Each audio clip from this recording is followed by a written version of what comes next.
Akadosh Baruch Hu a révélé à Moshe Rabbeinu la formule extraordinaire qui, quoi qu'ait commis l'âme Israël, pourra amener la kapara, le pardon. Cette formule-là, Hachem, dans sa bonté, l'a donnée à Moshe Rabbeinu, la récite 26 fois le jour du Yom Kippour. On fait Vaya Avor, c'est le moment où Akadosh Baruch Hu est passé devant Moshe Rabbeinu, et Moshe Rabbeinu a entendu les 13 attributs divins. Hachem, Hachem, Kel Rahum Vehanoun, Hachem qui est miséricordieux, qui gratifie, etc.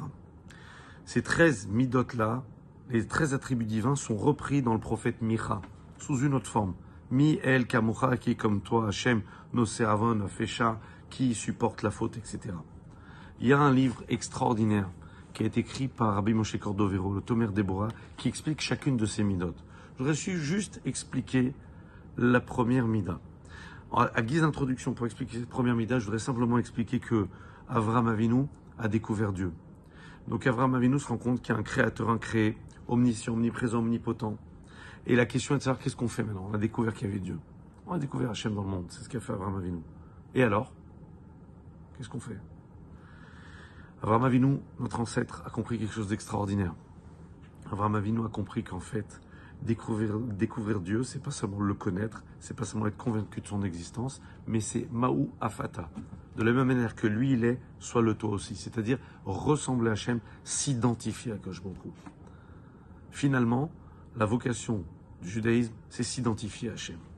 Alors ici, on a les attributs divins, la façon dont Akadosh Baruch Hu dirige son monde.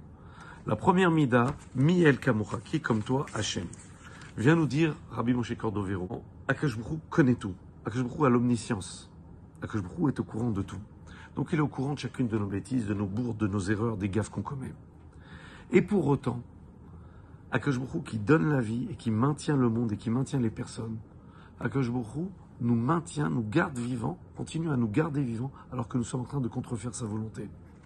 C'est-à-dire que non seulement qu'Hachem a créé le monde, mais à chaque instant il maintient le monde, chaque être vivant, chaque être humain est maintenu constamment.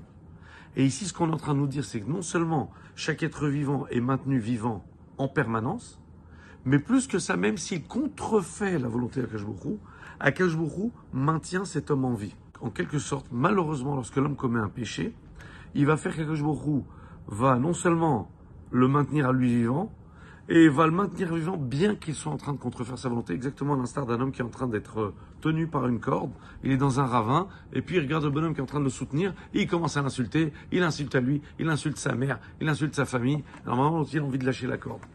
Et là que je me trouve, malgré tout ce qu'on ait pu faire, il continue à nous maintenir vivants, à nous garder vivants malgré qu'on n'ait pas fait sa volonté. Ça, c'est quelque chose d'extraordinaire qu'on ne peut même pas concevoir. Que nous est-il demandé? Il nous est demandé de ressembler à Hachem. La difficulté, c'est est-ce qu'on est capable de supporter notre semblable, même quand il contrefait notre volonté. Même si il n'a pas fait ce qu'on voulait. Akadosh Baruch Hu nous montre la voie, nous indique. Et c'est ce qui amènera le pardon sur l'homme. C'est lorsque lui qui s'identifie à Hachem. De quelle manière? De la même manière qu'Hachem te maintient vivant, même quand tu fais des gaffes, même quand tu fais une avéra, il te tient vivant, il te garde vivant. Eh bien, toi aussi, lorsque ton semblable, ton prochain, fait quelque chose qui ne te déplaît, qui ne va pas, tu dois continuer à lui prodiguer le bien, tu dois continuer à être bienveillant, tu dois continuer à être bien patient, tu dois continuer à le supporter quoi qu'il en soit. De la même manière qu'on fait avec nos enfants. Quand on a nos enfants qui arrivent à l'adolescence, des fois ils arrivent avec un truc complètement à côté, à la panime, déjanté à l'ouest. Ils arrivent avec quelque chose qui ne va pas du tout avec notre façon de penser. Malgré tout, continuer à les supporter, continuer à les aimer, continuer à patienter. Ça, c'est la première mida des midot. Ma'adat Hashem, j'espère avoir le privilège de vous dire chacune des midot. Première mida, ressembler à Akadosh Baruch Hu dans le fait que malgré qu'on contrefait sa volonté, il nous supporte, nous également, malgré que notre volonté des fois est contrariée, qu'on soit capable de supporter les autres et de rester bienveillant.